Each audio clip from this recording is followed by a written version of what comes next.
Hello once again. I'm doing this video on the day after the previous one, because if you noticed, if you watched the previous one, you would have noticed that after about 10-11 minutes, the sound distorts. There was a technical problem. I think there was a connection problem, and I even had an error message as I was doing it. And when I quickly checked everything afterwards, including the length, the time of the video, I thought everything seemed okay, but clearly it wasn't. And I was out last night, and I came home to a couple of people alerting me to this, and another friend wrote to me this morning and pointed it out. And I did briefly think about just pulling it, but the first 10-11 minutes are kind of acceptable, and I think people can still discern what was said, but it's not that clear. You know, it's just a garbled morass, of indiscernible noise. So there we are.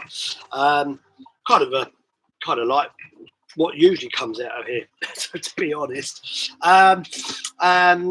Yeah. So I need to just clarify a few of the main points in yesterday's video. I will keep it up, but this one I hope will kind of replace it. But the previous one,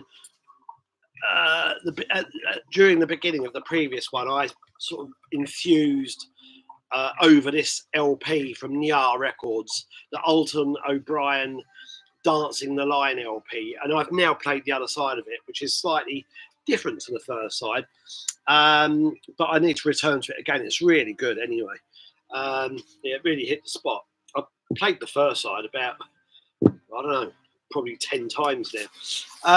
Whereas right now, I've got, just to go into other people's music briefly, I've got that playing at the moment. Voices of the Cosmos, another project of Raphael Ivansky. Here he is in a duo setting with another guy who goes under the guise Electric Uranus. Not the best name, I have to admit. I prefer this album actually. This is older. This one, Volume 6, came out last year on Gustav Records, a Polish label.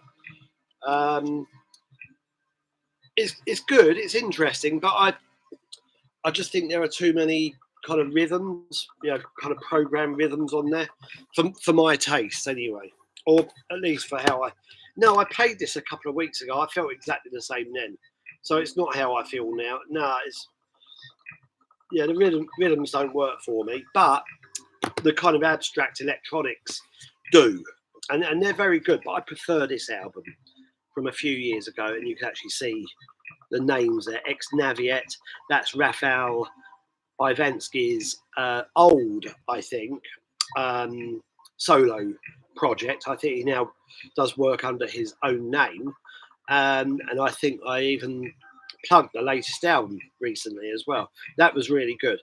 And the other guy being Electric Uranus. I don't know what his actual name is, but again, Electric Uranus.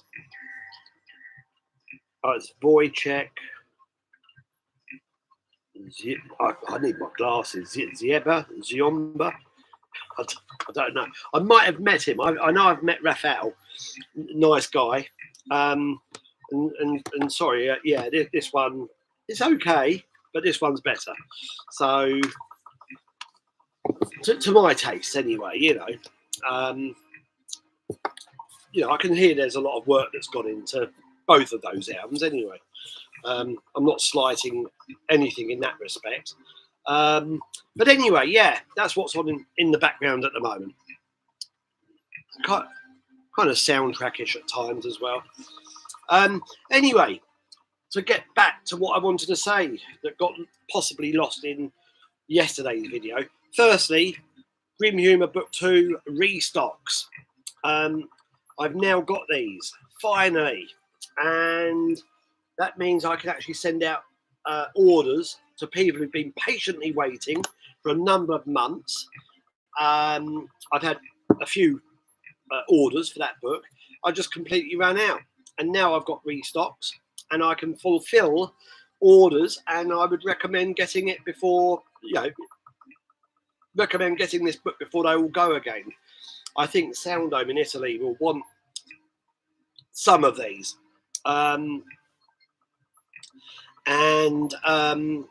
Yeah, they don't generally hang around that long, these books. So if you want a copy of that, get it while you can, there won't be any restocks or reprints of Grim Humour Book Volume 1. Not yet, anyway. Maybe at some point in the future. Right now, I need to focus on Grim Humour Book 3, the third and final volume. Yeah, I'm still chipping away at that pretty much daily at the moment. Haven't done any work on it today, but generally every day for as far back as I can remember it, excepting my trip to England last month. And it's getting there, but I need to still add a lot of content and do some tweaks, and I need to add a few newer things as well, as is the nature of these books. But it's getting there. So just if you're waiting for a copy, if you ordered it last year, just continue to be patient. Getting there slowly. So slowly but surely, and it'll be worth the wait. That's all I'll say. If you enjoyed the first two volumes, you'll enjoy this one as well. I'm absolutely sure. So I wanted to plug Grim Humour Book 2 being back in stock. I also wanted to mention the fact that yes, there are ongoing deals in the shop. Once again, there's a vinyl deal. There are deals related to items that I trade with, that I've traded with from other labels. And there's a vinyl one, there's a CD one. So there's lots of other, there's a CD deal separate. There's the ongoing 7 CD deal in the shop. And I'll just kind of try to plug that. And I think yesterday, actually, and somebody mentioned this to me today, somebody who's quite a big supporter of the labels, not somebody I've met actually, but I imagine I'd get on very well with him if I did. But anyway, he's a big supporter. He's helped a lot, and he perhaps quite rightly pointed out in an email that I received today that maybe the fact that that I push these deals, or not so much the deals, the fact that I keep stressing how difficult things are for the labels might actually put people off, in light of the fact there was a huge fundraiser at the beginning of the year. And there was, and it was successful. It exceeded my expectations. But really, that fundraiser was to help deal with a massive bill I had at the time. I don't even want to. I'm not going to divulge how much it was for, but it was for a lot of money, and it was just kind of holding everything back. Partly, that was one of the reasons things were being held back. But that's essentially what that fundraiser was for. And now I've just hit that summer slump again. So I need to stress that really this time of the year is never good, and it's not exclusive to me. It's the same for other people I know, doing similar things, running small labels, blah blah blah. So it's not exclusive. The music will kind of, I don't want to say it collapses, but it's kind of put on hold largely for 2 or 3 months. And and again, when you've got bills coming in and cash flow is not that great, it gets a little worrying. So that's really what was behind my my plea yesterday. And you know, yeah, I'm looking at some big bills at the moment. So that's basically it. And I'm a little nervous, let's say, but I think somehow I'll get through this. But if you've recently felt like buying something from Fourth Dimension Records, Lumberton Trading Company, taking advantage of any of the deals, now's the time to do it. You know, please. That's all I really wanted to say. But no, it's not. You know, it's not critical, but it's a little just slightly worrying. You know, that's all I'll say. And yeah, and anyway, yeah, I'm grateful for the guy who wrote to me today and pointed that out. You know, that it might not look good, and people might think, "What the fuck am I investing in?" You know, with this guy's label, you know, or his labels, when he keeps having problems, you know. And I stressed yesterday, what you know, I did this Edward Ka-Spel sound postcard, this vinyl postcard. It just cost a lot more than I imagined. I'm already laughing about it, and it's my own fucking stupid fault because I didn't do any research before, you know, before I pursued the idea. I had the idea and just thought, oh, that's a good idea. That might help the pre-sales, the pre-orders, which it did. But I didn't actually look into the costs and the, you know, the more logical aspect of things, because that isn't how I'm wired, you know. So and again, I was a little peed off, but today I'm kind of laughing more about it, you know.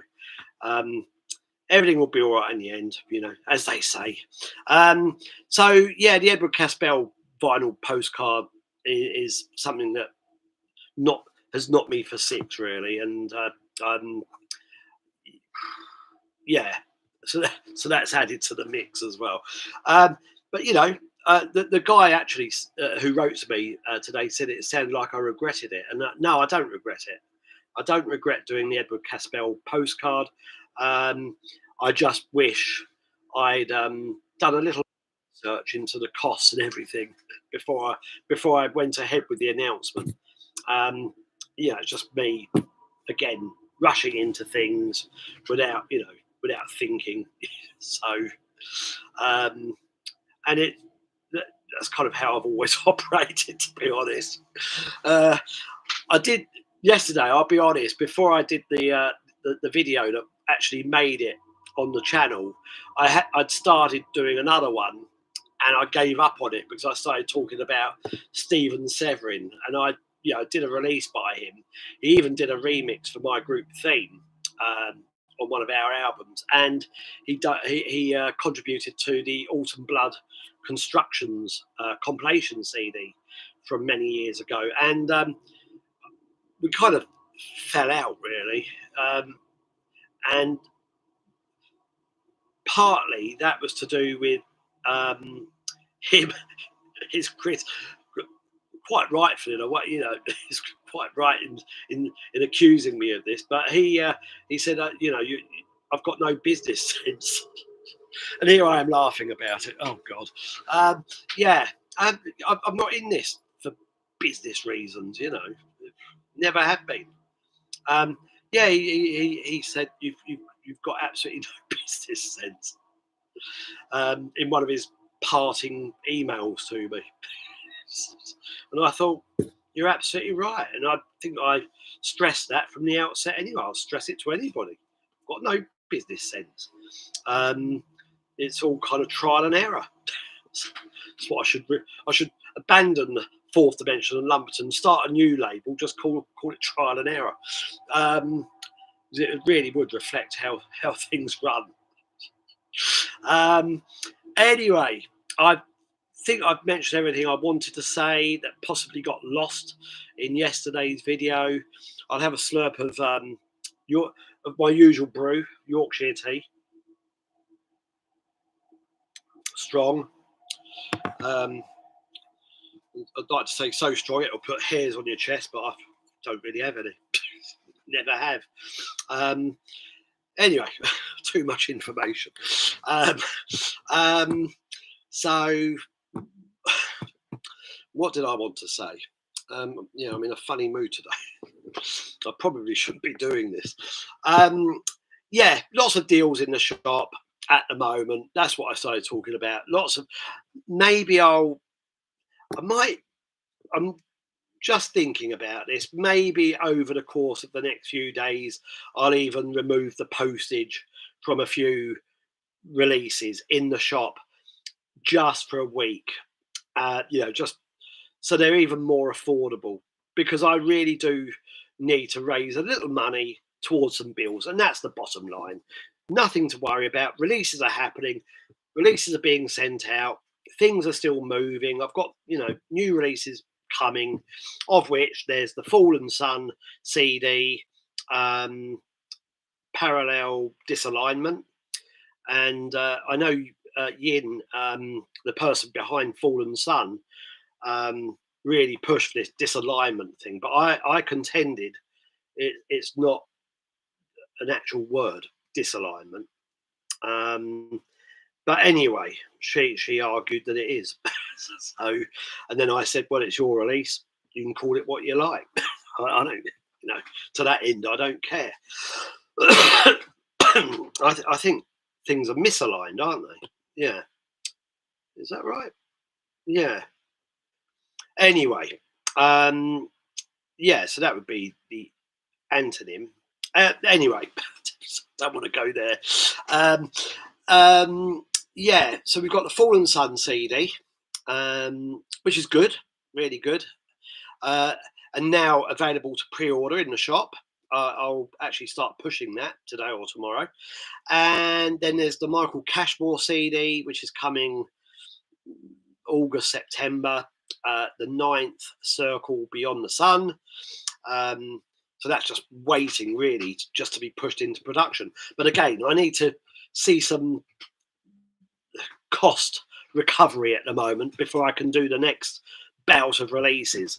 Fallen Sun is slightly different, but Michael Cashmore and the new Kleistwahr album, The Battlefield is Everywhere, that will be happening in September, maybe late September. It might even be October by the time it's realised. And then there's the Edward Ka-Spel, the Sympathy Portal LP, also waiting. And also the Mott book, the book of his illustrations, and there'll be an interview in there, which is what we've been working on recently. That's getting towards the finishing stage. And once we've finished the content, and really it's only waiting for this interview to be finished, and I think I've got a new draft of the interview now to look at, and we'll probably have to make a few tweaks. That might be finished in a couple of weeks. So I think, the Nick Mott book will be finally, hopefully, ready to go to the designer, Puppy 38, during the next month and a half. So I don't want to say the next couple of weeks, because that might be a little too ambitious, but certainly we're getting towards the finishing line now. And again, I do apologise. I announced it prematurely. I thought it would be happening a lot quicker, and it just didn't, because of me, really.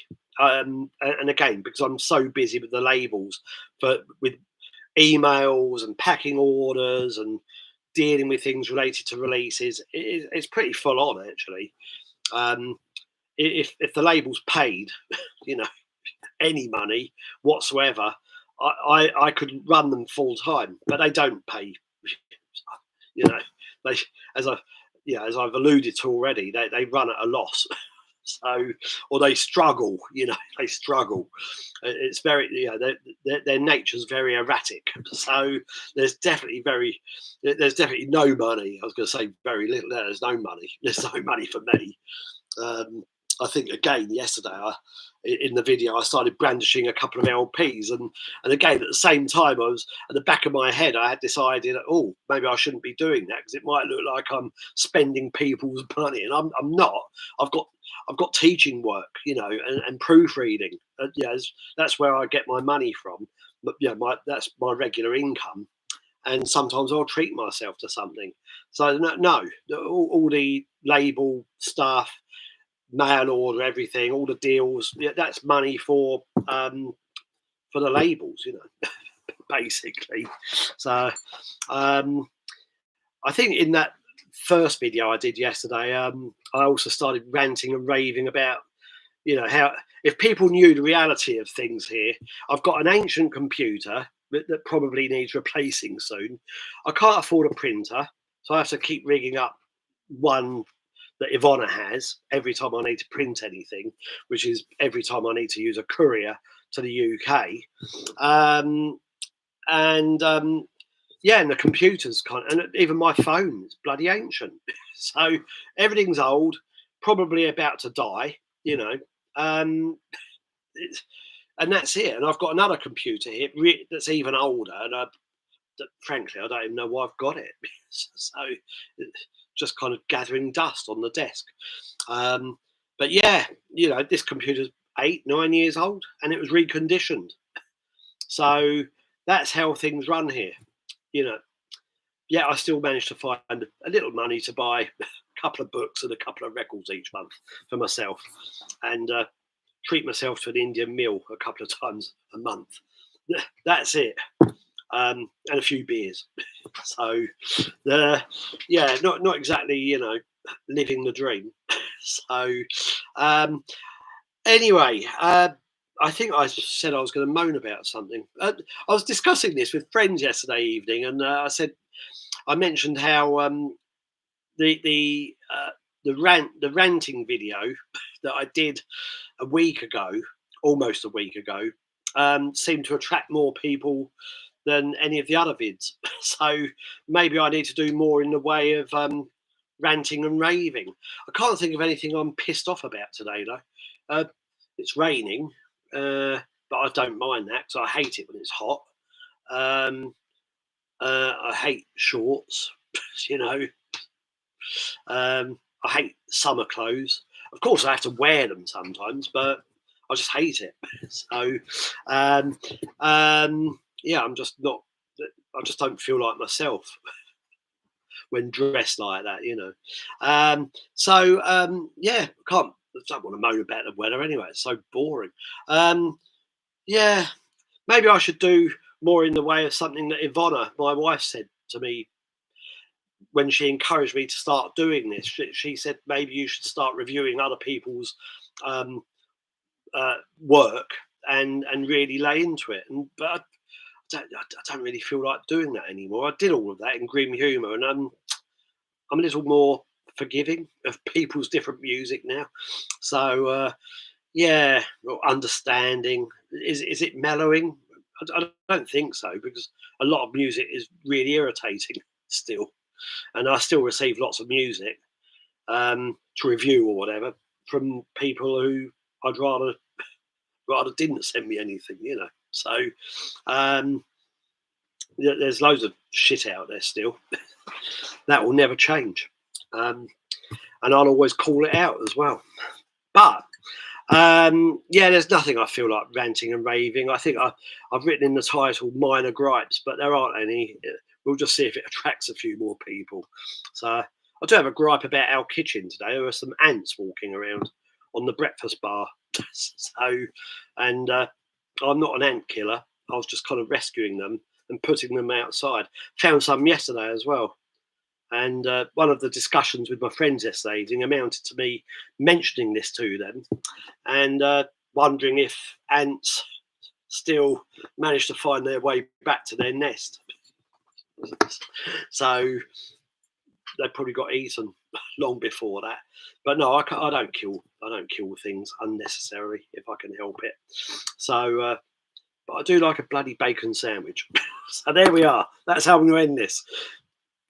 Thank you. If you've made it to the end. Cheers.